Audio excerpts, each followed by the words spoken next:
Hello everyone, welcome back to a weekly update video for RuneScape. Now there is quite a few things I'm going to be covering today. Just a little bit of a layout. There's actually 3 pages of information I have to go over. 1 for the update, 2 for the patch notes, and 3 for a sneak peek into something coming up. Now if you're not sure what this part is, it's not technically the holiday event. However, this is a treasure hunter event. So if you haven't done it yet, I strongly recommend doing it. It's actually decent farming or herblore XP. But the main part of this event takes place in Falador. Now I didn't really read into it. So what I'm going to do is I'm going to head straight over to Falador.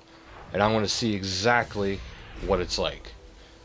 Now I'm pretty sure this is where it starts, because if you've played this game at all before, there's a quest called Dimension of Disaster. It plays off of that. Except for taking place in where we're used to in Varrock. This one takes place near Falador. Now how canon this will be for down the road with questing, I'm not sure.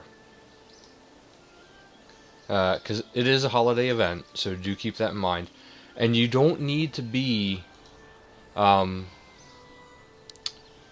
don't need to be able to do invention in order to do it. Now as you can see, there is a few rewards you can get from this. There is the Spider MD pet, there's a lightning rod hat, a Mad Professor title, the ectoplasmitter, which if you don't get it through here, don't worry about it, it's no big deal. You can get it through just regular events. Well, not regular events, but like doing, killing ghosts. So to get it started, I'm assuming I have to talk to Iron Doc MK2. Okay. I'm not going to look too much into the dialogue. Kind of skip through that a little bit. But over here, this is where the event really takes place. So, let's go through, let's see what's going on.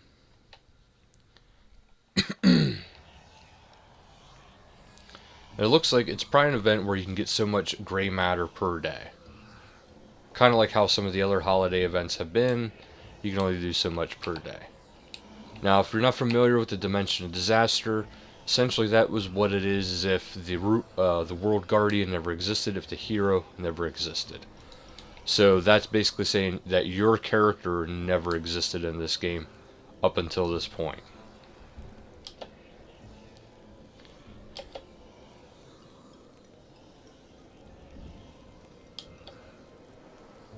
Alright, so I'm not entirely sure. Alright, I see a mechanical spider leg, so I want to pick those up.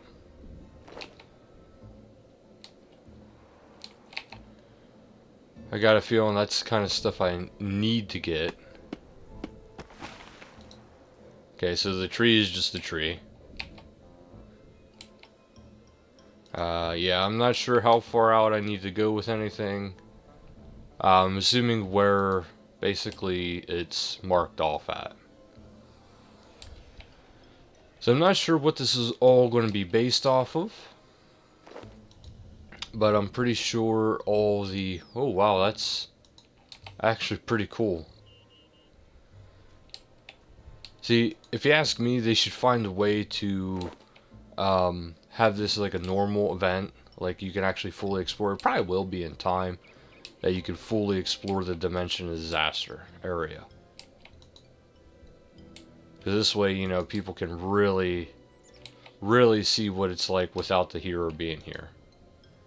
Although it's starting to look like they're doing stuff more and more so for the hero to actually be here. Now I'm assuming the mechanical legs, it goes up to, probably up to 8. Now I can actually enter the Invention Guild, even though I don't have the levels for it, in the Dimension of Disaster. Because it's going to be a little bit different than the traditional. Because they did say there is no skill requirements in order to play it. I don't know if I'm having an internet issue or there's just that many people in there right now that it's causing a slow load. Could be a mixture of both.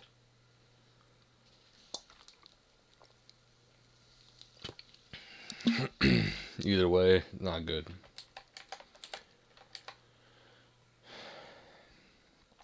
But at least you got to see where you go. So basically, you want to be able to go to Falador. You want to go to the Invention Guild. You can go around, you can explore, and gather the leg parts. Oh my goodness.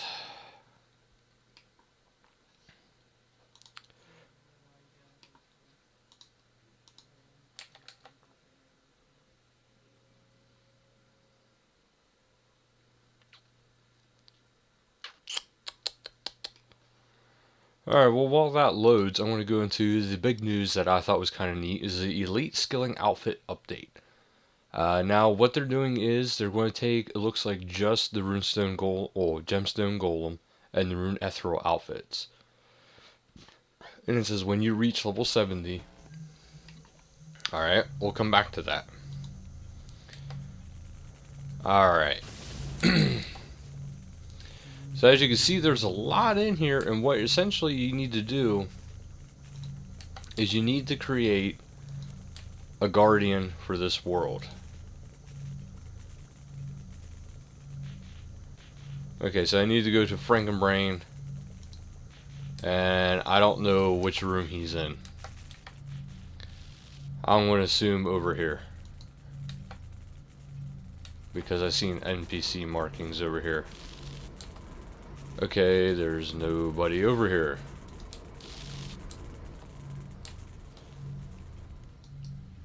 Oh man, this is going to be one of those kind of things where there's so many people in here that's going to be hard to find where exactly to go. Looks like there's something going on down there.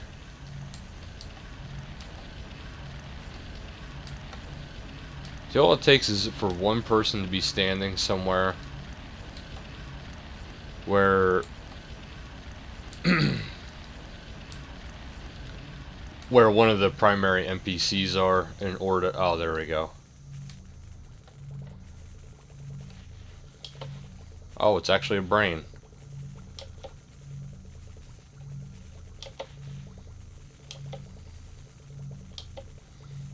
Alright.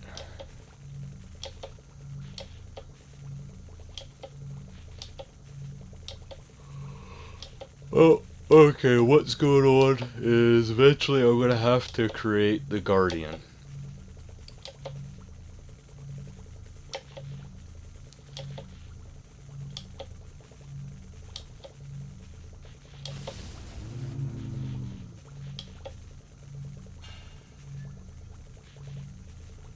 So first room, I have to go over here and I have to sort the parts.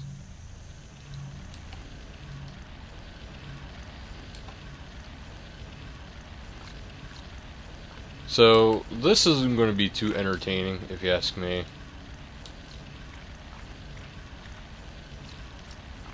Because basically I have to go through until I find the parts that I need, and then go from there. Why is that giving me cooking XP? That's kind of disturbing.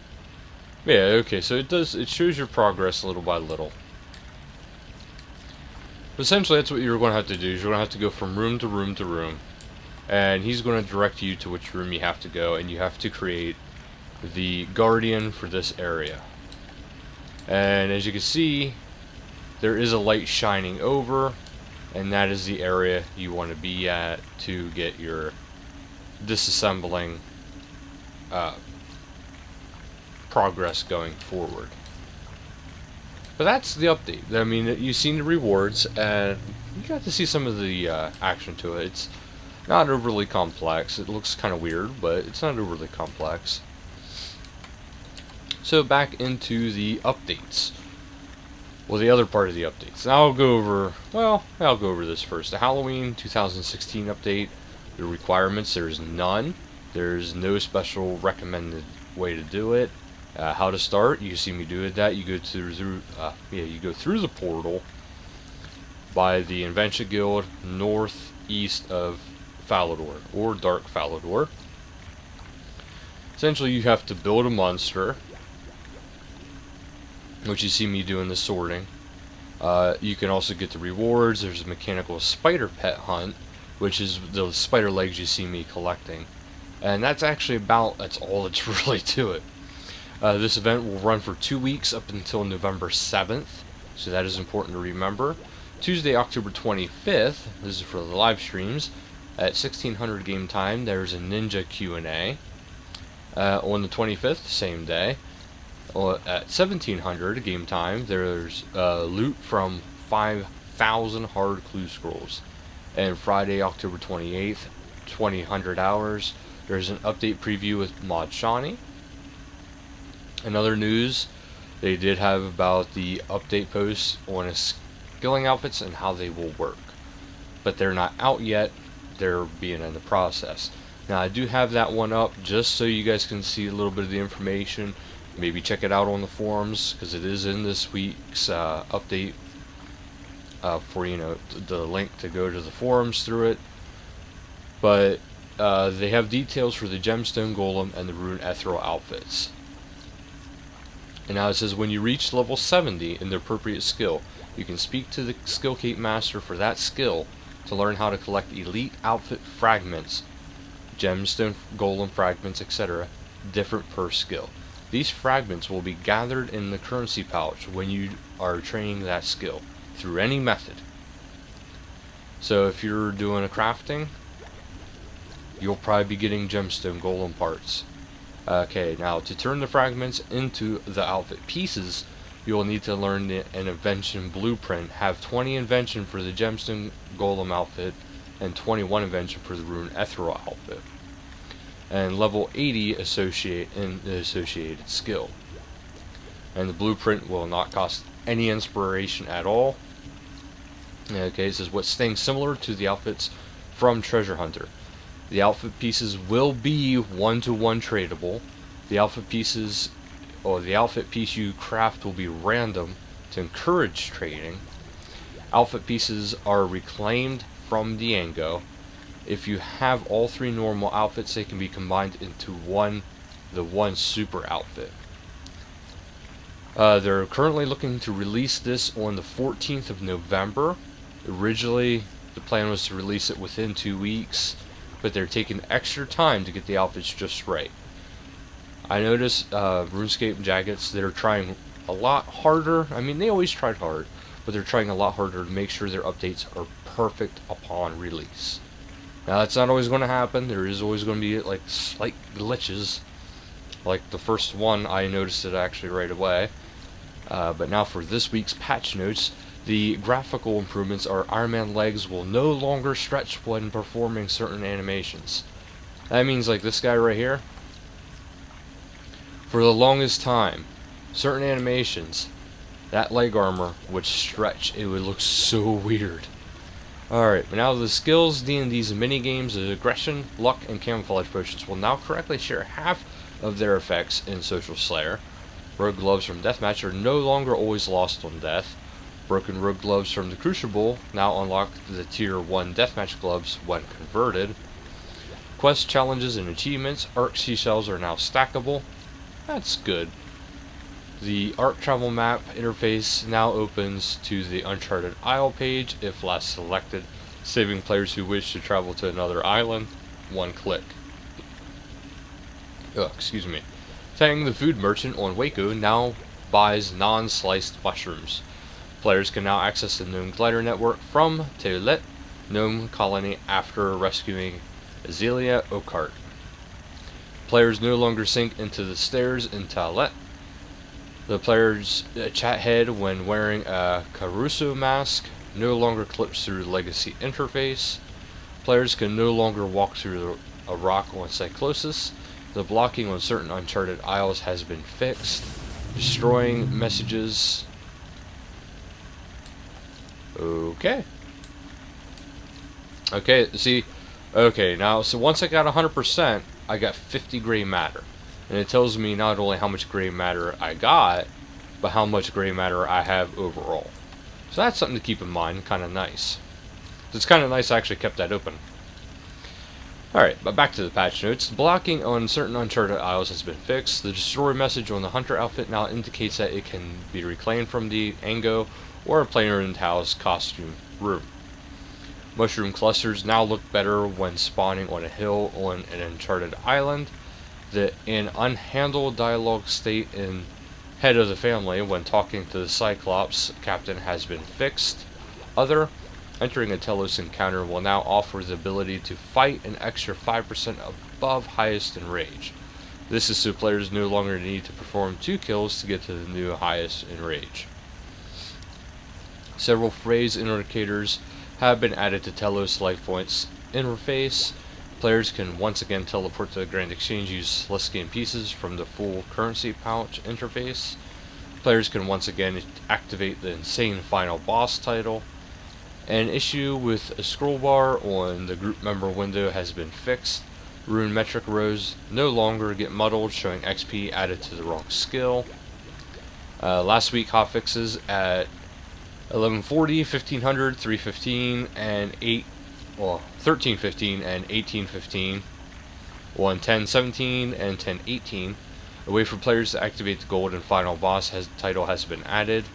Portable wells once again apply 10% bonus. The chance to discover cyclosis through a player in ports voyage. The chance to discover... yeah, what about it? The effect of inactive dark magic aura will no longer trigger when using ranged attacks. And the ninja fixes for this week has been Virago's team split colors have been changed to red and blue to improve visibility for colorblind players. Always good to have.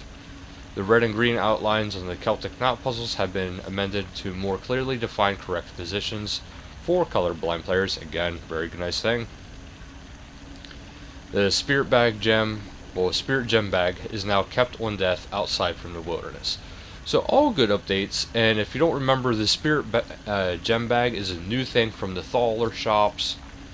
This way you can actually have that collect your gems, well, have it built into there.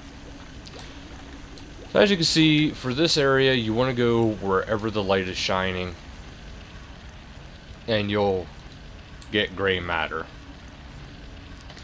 And then I'm assuming as soon as I go back here to talk to Dr. Frankenbrain, assembly, northwest, yep. So once I enter this chamber, then I have to stitch the pieces together. So I have to just pedal.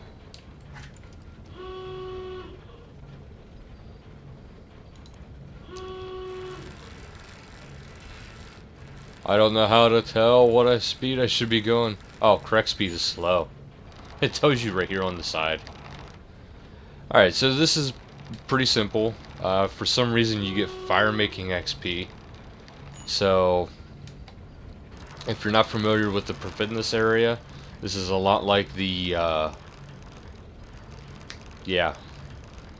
this is a lot like the one agility training area where you can get 20k XP per day just by following the orders. So all you got to do is you got to just keep selecting which one you want to go for whenever it calls it out. But that'll do it for today's update. With today's video for the updates. There is a couple more rooms, but it's probably all going to be the same thing. It's usually the holiday events. They're not very complex. They're kind of fun. So do take part, enjoy the XP, enjoy the unique cosmetic rewards, and thank you guys so much for watching. Until next time, later guys.